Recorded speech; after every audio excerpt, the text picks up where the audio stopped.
What's going on, guys? Welcome back to my kitchen, and today we are making an anti-bloat smoothie. So bloating is something that so many of us suffer from, and it can also happen for so many reasons. So one thing could be you're eating foods that your body doesn't really agree with. Another thing that's huge is electrolyte imbalance. So this means that your sodium and potassium levels are off.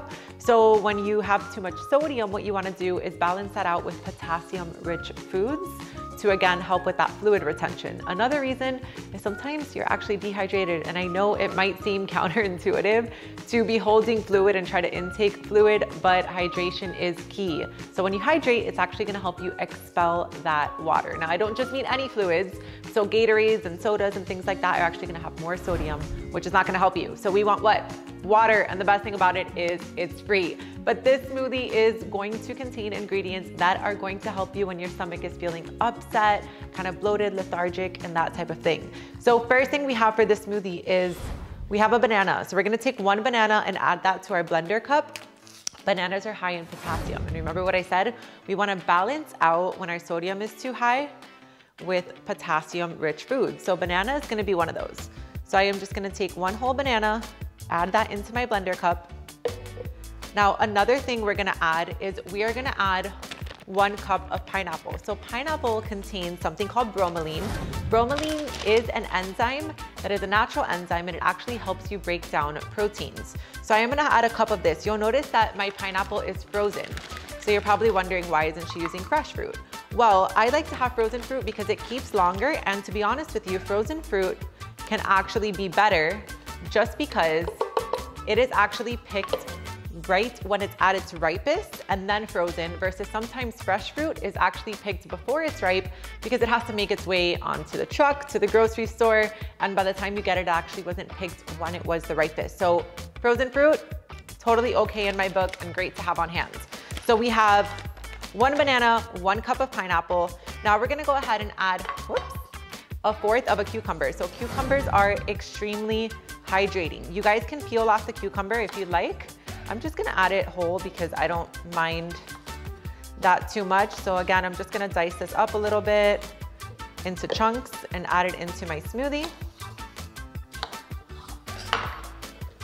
Now the next thing we're gonna add is ginger. For those of you guys who do not know what fresh ginger looks like, this is what it looks like. We don't want powdered form.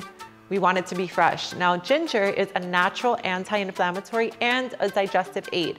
So if you ever have kind of like an upset stomach, ginger is one of the best things you can have. So I'm gonna cut off a little bit of this. Let's call it about 1 inch. And again, we can chop that up a little bit if we'd like, just to make it easier to blend. Add that to our smoothie.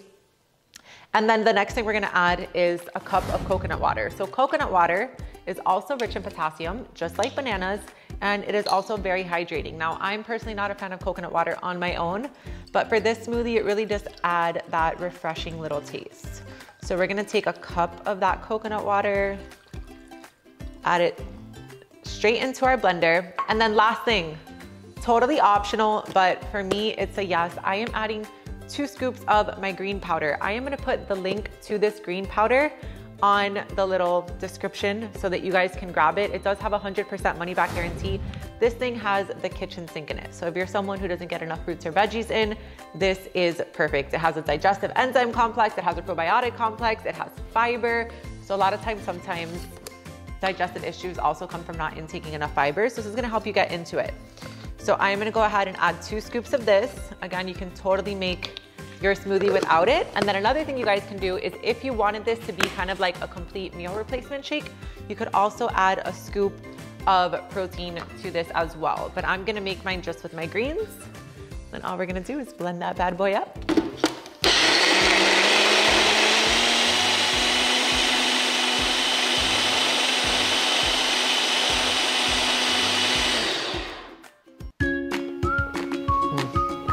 That banana, pineapple, greens, cucumber, it's like so delicious yet refreshing. It is so good. So not only does it help you, it also tastes great. I promise and I swear.